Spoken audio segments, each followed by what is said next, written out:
মোমবাতির নিভু নিভু আলোয় খাবার খাওয়া শেষ করে তারা দুইজন এখন তারা ঘুমিয়ে পড়ার প্রস্তুতি নেয়। কিন্তু সমস্যা হলো এই গুটগুটে অন্ধকারে মেঘ একা একা কি করে ঘুমাবে। চোখ বন্ধ করলে মনে হবে যেন অন্ধকারে কোনো ভূত বা পরী এসে তাকে উঠিয়ে নিয়ে যাবে। ছোটবেলা থেকে অন্ধকারকে সে থাকতে ভীষণ ভয় পায়। আদ্রিয়ান ঘুমাতে যাওয়ার উদ্দেশ্য তার রুমে যাওয়ার জন্য পা বাড়ায়, তবে হঠাৎ কি মনে করে যেন থেমে যায়। পিছনে ফিরে দেখে মেঘ মুখ কাচুমাচু করে দাঁড়িয়ে আছে, এক হাত দিয়ে অন্য হাতের তালু ঘষছে আর বিতু চোখে চারপাশের অন্ধকার দেখছে। মেঘ মনে এখন আদ্রিয়ান খুব ভালোই পড়তে। মেঘের চোখে আর মুখে যে বয়ের স্পষ্টতা হয়তো আদ্রিয়ান বুঝল। আদ্রিয়ান তবুও নিশ্চিত হতে জিজ্ঞেস করল, মেঘ তুমি কি অন্ধকারে রুমে একা থাকতে পারবে? তোমার কি একা থাকতে ভয় করবে?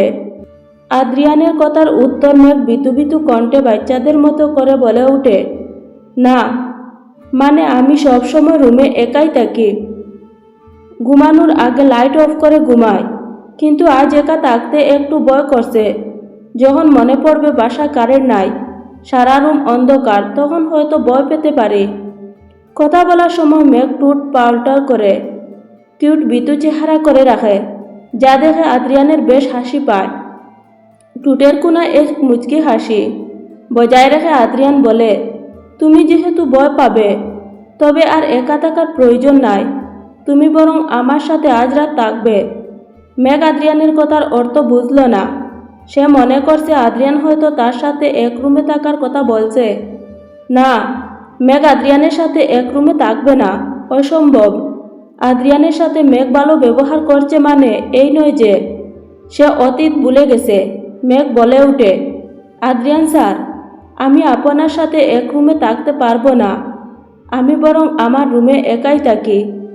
একবার ঘুমিয়ে পড়লে আর ভয় করবেন। আমি রুমে গেলাম। মেঘ যখন কথাটা বলে আদ্রিয়ানের পাশ কাটিয়ে সিঁড়ি দিয়ে উপরে উঠতে যাবে, ঠিক তখন আদ্রিয়ান পিছন থেকে ঘুমের কনুই ধরে তাকে থামিয়ে দেয়। এরপর এগিয়ে যায় মেঘের কাছে। মৃদু হেসে মেঘের কপালে তার আঙ্গুল দিয়ে টোকা দিয়ে বলে, মেঘ তুমি আমার কথার মানে উল্টো বুঝেছ। আমি তোমাকে আমার সাথে এক রুমে থাকতে বলিনি, আমি শুধু বলেছি আমার সাথে থাকতে। মেঘ এখনও হয়তো আদ্রিয়ানের কথার অর্থ বুঝল না। সে বোকার মতো পুনরায় প্রশ্ন করে ওঠে, মানে এক রুমে না থাকলে একসাথে কি করে থাকব? মেঘের বোকার মতো কথা প্রশ্ন শুনে আদ্রিয়ান শব্দ করে হাসে। এরপর মেঘের হাত ধরে সোফার কাছে গিয়ে যায়, বাহু ধরে চাপ প্রয়োগ করে মেঘকে সোফায় বসায় আর বলে, মেঘ, রাতে তুমি কি এই সোফায় ঘুমাবে? আর আমি পাশে থাকা অন্য সোফায় ঘুমাবো, তাহলে আর ভয় পাবে না তুমি। সোফায় মেঘকে বসিয়ে দিয়ে আদ্রিয়ান হেঁটে দূরে অস্থির এক সোফায় বসে পড়ে। তাদের দুইজনের মধ্যে এক টেবিল আর সামান্য দূরত্ব রয়েছে। মেঘ বেচারি আর কি করবে, তার আর কোনো উপায় নাই। অন্ধকারে রুমে একা একা থাকতে পারবে না, তাই অযথা জেদ দেখিয়ে লাভ নাই। তাছাড়া আইন অনুসারে এখন ও আদ্রিয়ান তার স্বামী, স্বামী স্ত্রী একসাথে থাকতে পারে। যদিও মেঘ এখন আদ্রিয়ানকে তার স্বামী রূপে স্বীকার করে না। তাছাড়া এর আগে ও আদ্রিয়ানের অসুস্থতার সময় তারা এক রুমে থেকেছে। আদ্রিয়ান মেঘকে হাতের ইশারা দিয়ে বলে ঘুমিয়ে পড়তে। মেঘ তাই করল। সে তার শরীর থাকা ওড়না সরিয়ে সারা শরীর ঢেকে শুয়ে পড়ল। আদ্রিয়ান মেঘের দিকে তাকিয়ে হাসে। এরপর সে সোফায় হেলান দিয়ে বসে পকেটে থাকা ফোন ভর করে চালাতে থাকে। রাত প্রায় তখন 11টায়। আদ্রিয়ান এখন ফোন টিপছে। তার চোখে ঘুম নাই। আসলে খুব তাড়াতাড়ি ঘুমানোর অভ্যাস আদ্রিয়ানের নাই। সবসময় পড়াশোনা বা হাসপাতালের কাজ শেষ করে দেরি করে বাসায় ফিরে ঘুম দেওয়ার অভ্যাস তার। হঠাৎ আদ্রিয়ান খেয়াল করল মেঘ ঘুমের ঘুরে অদ্ভুত শব্দ করছে। মেঘের মুখ দেখে মনে হচ্ছে সে হয়তো গভীর ঘুমে আশ্চর্য হয়ে রয়েছে। তবে এমন অদ্ভুত শব্দ কি করে করবে? আদ্রিয়ান তার হাতে থাকা ফোন সোফায় রেখে উঠা থেকে দাঁড়িয়ে পড়ে। এরপর ধীরে পায়ে এগিয়ে যায় মেঘের দিকে। মেঘের কাছে গিয়ে তাকে ডাক দেয়, কিন্তু মেঘ শুনে না, কারণ সে ঘুমিয়ে পড়েছে। আদ্রিয়ান মেঘের শরীরে হাত দেয়। শরীর প্রচুর ঠান্ডা। এক প্রকার বরফের ন্যায় জমে গিয়েছে। মেঘ তার হাত পা দিয়ে শরীর ডেকে আড়ষ্ট হয়ে শুয়ে আছে। আদ্রিয়ান বুঝল মেঘ হয়তো অতিরিক্ত শীতের তীব্রতা এমন করছে। বাহিরে যা শীত পড়েছে এই পাতলা ওড়না দিয়ে তা নিবারণ করা সম্ভব না। আদ্রিয়ান দ্রুত সিঁড়ি দিয়ে উপরে উঠে তার রুমে চলে যায়। রুম থেকে চাদর নিয়ে আসার উদ্দেশ্য। রুমে পৌঁছে আলমারি থেকে 2টা চাদর বের করে নিয়ে আসে। এরপর চাদর মেলে দিয়ে মেঘের শরীরের সাথে জড়িয়ে দেয়। শীতল উষ্ণ কাপড়ের সংস্পর্শে এসে মেঘ ঘুমের ঘুরে তার শরীরের সাথে জড়িয়ে নেয়। এরপর আবার ঘুমের অতল গভীরে হারিয়ে যায়। আদ্রিয়ান ঘুমন্ত মুখের মুখশ্রীর দিকে তাকায়। হাঁটু গেড়ে বসে মেঘের কাছে কিছুক্ষণ নির্বাক মেঘের দিকে তাকিয়ে তার হাত নিয়ে রাখে মেঘের মাথার চুলের উপর। মেঘের এলোমেলো লম্বা অবাধ্য চুলে আলতো হাতে মাথায় হাত বুলিয়ে দিয়ে আবেগ মিশ্রিত কণ্ঠে বলে উঠে, আই এম সরি মেঘ, তোমাকে অনেক কষ্ট আর অবহেলা করেছি আমি। কিন্তু বিশ্বাস করো মেঘ, এখন আর তোমার কোনো দুঃখও পেতে হবে না। অসম্ভব। আমি শ্রেষ্ঠ স্বামী হয়ে দেখাবো। তোমার চোখ থেকে এক বিন্দু পানির বিন্দু গড়িয়ে পড়তে দেব না। তোমায় এত ভালোবাসা দিব যে ভালোবাসা শব্দটার উপর তুমি বিরক্ত হয়ে যাবে। আর আমি তুমি ও তোমাকে ভালোবাসবো। আদ্রিয়ানের বলা কথা মেঘ শুনল না। সে এখন বিভোর ঘুমে মগ্ন। কিছু মুহূর্ত মেঘের দিকে তাকিয়ে থাকার পর ওর কপালের মাঝ বরাবর টুট ছুঁয়ে দিয়ে আদ্রিয়ান গুণ করে গেয়ে উঠে, ঘুমাও তুমি, ঘুমাও গোজান, ঘুমাও আমার কুলে। ভালোবাসার নাও বাসবো, ভালোবাসি বলে তোমার চুলে হাত বুলাবো পূর্ণ চাঁদের তলে। কৃষ্ণচূড়া মুখে তোমার জ্যোৎস্না পড়ুক কুলে। আজকে তোমার মনকে জড়ায় ধরবে আমার মন। গাইবে পাখি, গাইবে জুনাক গাছ গাতালি বন। এত ভালোবাসা গোজান রাখিও আঁচলে। দুলাও তুমি, দুলি আমি জগৎ পাড়ি দুলে। রাত যখন 12:30 তখন আদ্রিয়ান মেঘের কাছ থেকে দূরে সরে আসে। এরপর তার সোফায় শুয়ে ঘুমিয়ে পড়ে।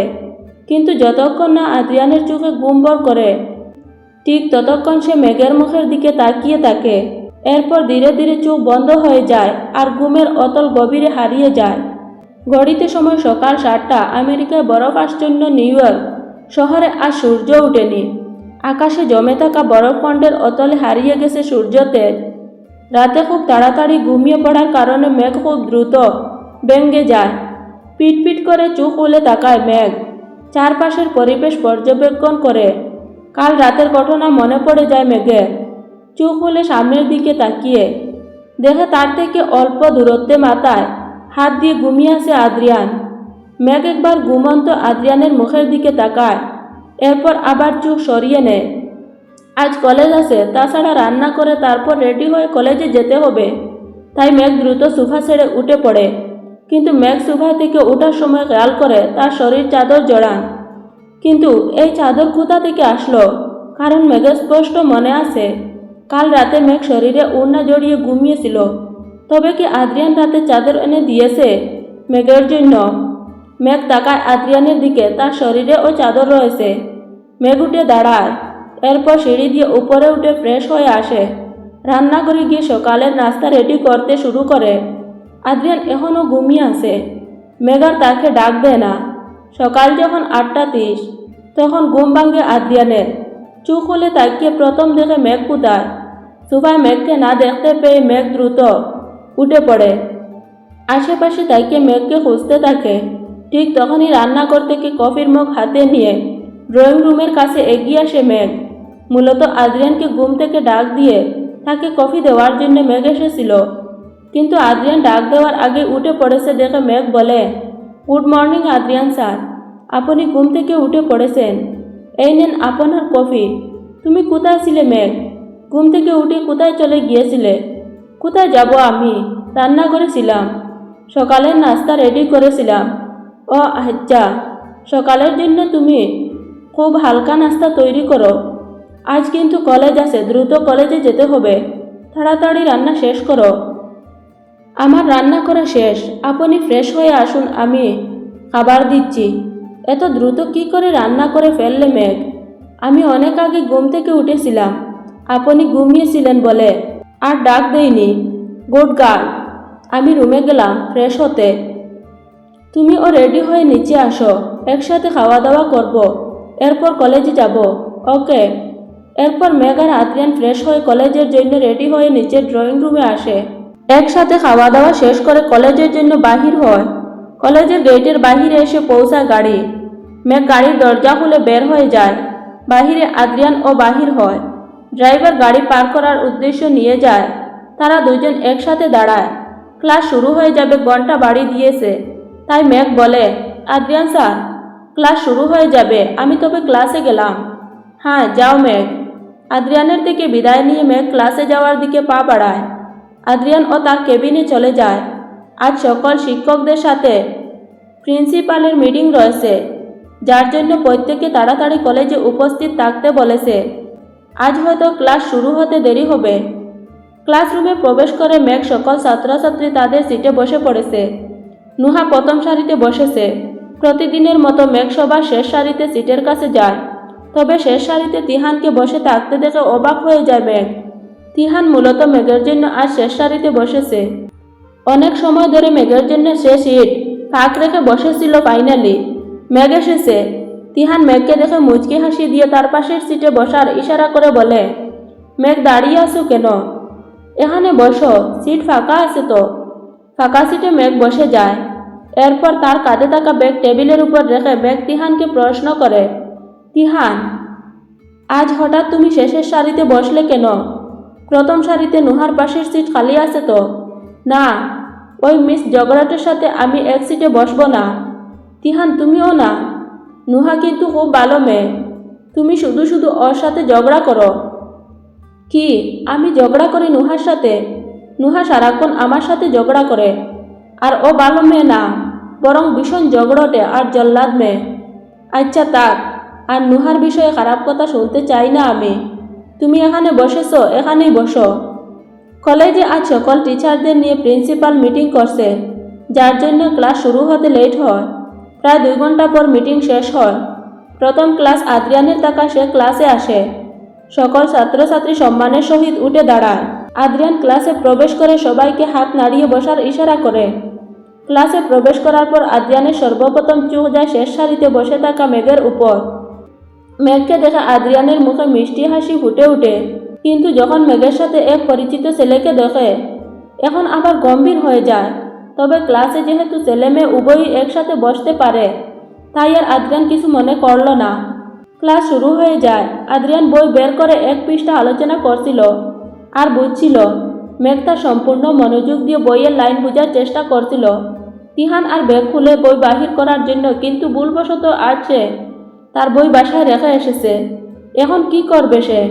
তিহান পাশে বসে থাকা মেঘকে অনুরোধ করে বলে, মেঘ, আজ ভুলবশত আমার বই বাড়িতে রেখে এসেছি। তুমি কি তোমার বইটা আমায় একটু দিবে? আমরা কি একই বই শেয়ার করতে পড়তে পারি? তিহান একটু দূরে বসেছিল, কিন্তু দূর থেকে এক বই দিয়ে পড়া সম্ভব নয়, তাই মেঘের কাছে আসে। এরপর তারা বই পড়তে থাকে। তিহানের মনোযোগ বইয়ের থেকে বেশি মেঘের উপর ছিল। সে মেঘের চোখ মুখ সব পর্যবেক্ষণ করছিল। কি মায়াবী আর মিষ্টি চেহারা! মেঘের যতই দেখছে ততই প্রেমে পড়ে যায়। মেঘ বইয়ের দিকে তাকিয়ে তাকায়। সে তিহানের চোখের ভাষা বুঝল না, কিন্তু দূরে থাকা আদ্রিয়ান সব লক্ষ্য করছিল। তিহানের মেঘের উপর তাকিয়ে থাকা, তাদের একে অপরের কাছাকাছি আসা সব। আদ্রিয়ান শরীর রাগে জ্বলে যাচ্ছে। কত বড় সাহস ওই ছেলের! আদ্রিয়ান রেদওয়ানের বউয়ের উপর নজর দিচ্ছে। হাতে থাকা বইয়ের পৃষ্ঠার উপর আদ্রিয়ান শক্ত করে হাত চেপে ধরে আর অন্য হাত মুষ্টিবদ্ধ করে রাখে। ক্লাসে এখন অনেক ছাত্রছাত্রী, এখানে কিছু বলা যাবে না। মেঘ বইয়ের উপর থেকে চোখ সরিয়ে সামনের দিকে তাকায়। দেখে আদ্রিয়ান মুখ তৎমত করে রাগী দৃষ্টিতে মেঘের দিকে তাকিয়ে রয়েছে, যেন এখনই মেঘকে কাছা চিবিয়ে খেয়ে ফেলবে। আদ্রিয়ানের ব্যবহার অদ্ভুত লাগে মেঘের কাছে। হঠাৎ এমন রেগে আসি কেন? মেঘ আবার কি করল? অবশ্য আদ্রিয়ানের মুখই এমন যে সে সাধারণভাবে তাকলেও মনে হয় সে রেগে আছে। মেঘের চোখে চোখ পড়তে আদ্রিয়ান রাগ একটু শান্ত হয়। কিন্তু যখন মেঘ আদ্রিয়ানের উপর থেকে চোখ সরিয়ে তিহানের দিকে তাকায়, তখন আবার রাগের পরিমাণ দ্বিগুণ হয়ে যায়। আদ্রিয়ান জুড়ে শব্দ করে বই টেবিলে রাখে। এরপর গম্ভীর গলায় বলে, তোমরা সকলে বোর্ডে মনোযোগ দাও। আমি চিত্র আঁকব। সকল ছাত্রছাত্রী বোর্ডের দিকে তাকায়। মেঘ তার ব্যাগ থেকে খাতা কলম বের করে চিত্র আঁকবে বলে। আদ্রিয়ান বোর্ডে চিত্র আঁকছিল। কম বারবার বইয়ের দিকে তাকিয়ে পিছনে মেঘের দিকে দেখছিল। তার বইয়ের সকল চিত্র মুখস্থ, তবুও সে ইচ্ছে করে বইয়ের দিকে তাকায় যাতে সে মেঘকে দেখতে পায়। আদ্রিয়ান খুব দ্রুত চিত্র আঁকে, যার ফলে মেঘ সম্পূর্ণ শেষ করতে পারেনি। তাছাড়া এই চিত্রটা খুব জটিল হওয়ায় মেঘ আঁকতে পারছিল না। মেঘ পাশে থাকা তিহানকে বলে, তিহান, তুমি কি এই চিত্র এঁকে ফেলছ? আমায় একটু সাহায্য করো, আমি আঁকতে পারছি না। দাও, আমি তোমাকে সাহায্য করছি। তিহান মেঘকে সাহায্য করে চিত্র অঙ্কন করতে মেঘের চিত্র একটু বাঁকা হয়ে যাচ্ছিল বলে তিহান মেঘের হাত শক্ত করে চিত্র আঁকায় সাহায্য করছিল। আর অন্যদিকে তিহানের মেঘ হাত ধরার বিষয়টা আদ্রিয়ান খেয়াল করে দাঁত কটমট করে তাকিয়ে আছে। সেই দিকে ইচ্ছে করছে এখনই গিয়ে ওই ছেলেকে খুন করে ফেলতে। আর মেঘের কোনো সাহায্যের প্রয়োজন পড়বে আদ্রিয়ানকে বললে সে কি চিত্র বুঝিয়ে দিত না? ক্লাসে স্যারকে সমস্যার কথা না বললে অন্য ছেলেকে বলছে সিরিয়াসলি, আবার তার হাত ধরে চিত্র অঙ্কন করছে। তিহান মেঘকে চিত্র বুঝিয়ে দেয়। মেঘ একা একা চেষ্টা করতে তাকে আঁকতে, কিন্তু মেঘের কপালে থাকা বাবরি চুলগুলো খুব বিরক্ত করছিল তাকে, যা হয়তো তিহান খেয়াল করে। সে সাহস দেখিয়ে মেঘের কপালের চুলগুলো কানের পিছনে গুজে দেয়। মেঘ কিছু মনে করল না, কারণ তিহানকে সে বন্ধুর মতো দেখে আর তিহান যথেষ্ট ভালো ছেলে। মেঘ বলে, ধন্যবাদ তিহান আমাকে সাহায্য করার জন্য। ইটস অল রাইট মেঘ। মেঘ আর তিহান একে অপরের দিকে তাকিয়ে কথা বলছিল। আদ্রিয়ানের হয়তো ধৈর্যের সীমানা অতিক্রম হয়ে গেছে। মেঘকে শোয়ার সাহস কী করে করলো এই ছেলে? আবার তারা একে অপরকে চোখে চোখ রেখে কথা বলছে। না, এই দুইজনকে একসাথে বসতে দিলে হয়তো তারা সারা ক্লাস এমন করবে। মেঘ আর তিহান এখন একে অপরের দিকে তাকিয়েছিল। তখন হঠাৎ আদ্রিয়ান জুড়ে গম্ভীর কণ্ঠে ধমক দিয়ে বলে, মেঘ, তিহান তোমরা উঠে দাঁড়াও। আদ্রিয়ান ধমক এত জুড়ে দিয়েছে সে সারা ক্লাসরুমের সকলে ভয় পেয়ে যায়। তারা অবাক চোখে আদ্রিয়ানের দিকে তাকিয়ে থাকে। মেঘ আর তিহান হঠাৎ করে আদ্রিয়ানের ধমক শুনে চমকে যায়। তারা সামনের দিকে তাকায়। মেঘ কিছু বুঝে ওটার আগে আদ্রিয়ান দ্বিগুণ জুড়ে ধমক দিয়ে বলে ওঠে, কি হলো? আমার কথা কি শুনতে পাওনি তোমরা? মেঘ আর তিহান, তোমাদের উঠে দাঁড়াতে বলছি আমি। সে স্ট্যান্ড আপ। আদ্রিয়ানের ধমক শুনে সারা ক্লাস ভয়ে তটস্থ হয়ে যায়। মেঘ আর তিহান উঠে দাঁড়ায়। আদ্রিয়ান নাগি দৃষ্টিতে তাকিয়ে দেখে যেন চোখ গিলে ভস্ম করে দিবে দুইজনকে। এরপর কর্কশ আর শাসিত কণ্ঠে বলে, শেষের সারিতে বলে, তোমরা দুইজন কি করছিলে? তোমাদের কি মনে হয় আমার ক্লাস কি কথা বলার জায়গা? যদি খুব বেশি কথা বলার প্রয়োজন থাকে তবে বাহিরে বের হয়ে যেতে পারো, কিন্তু ক্লাসে বসে কথা বলে অন্যদের বিরক্ত করছো কেন? আদ্রিয়ানের ধমক শুনে মেঘ বলে, আদ্রিয়ান স্যার, আমরা কোনো কথা বলিনি। যা সেট আপ মেঘ। এক তো ক্লাসে বসে কথা বলছো, আবার শিক্ষকের মুখে মুখে তর্ক করছো। Sorry sir. আর তিহান, তুমি প্রথম সারিতে জায়গা খালি রেখে পিছনের সিটে বসছো কেন? কথা বলার জন্য। আর কখন যেন তোমাদের আমি একসাথে বসতে না দেখি। শুধু আমার ক্লাস নয়, অন্য যে কোনো ক্লাসে তোমরা একসাথে বসবে না। আর আমার ক্লাসে বসে যদি আর একবার কথা বলো তবে কান ধরে দুইটাকে বাহিরে দাঁড় করিয়ে রাখবো। আদ্রিয়ানের ধমক শুনে সম্পূর্ণ ক্লাস নীরব আর শান্ত হয়ে যায়। মেঘ ভয়ে মুখ কাচুমাচু করে দাঁড়িয়ে থাকে। মেঘের বর্জায়িত মুখ দেখে আদ্রিয়ান হয়তো মায়া হয়। সে একটু নরম কণ্ঠে বলে, আচ্ছা এখন বসে যাও, চুপচাপ ক্লাস করবে, কথা বলবে না আর। মেঘ বসে যায়। আদ্রিয়ানের দিকে তাকিয়ে 10-12টা গালি দেয়। মেঘ মনে মনে বলে, রাগী, বদমেজাজি, বজ্জাত, খাটাস লোক একটা, শুধু শুধু বকা দিল আমাকে। আদ্রিয়ান মেঘের মুখ দেখে বুঝতে পারে এই মেয়ে নিশ্চয়ই তাকে গালি দিচ্ছে। বউয়ের মুখে গালি শুনতে তার অসুবিধা নাই, কিন্তু তার বউকে সে অন্য কারো হতে দেবে না, অসম্ভব।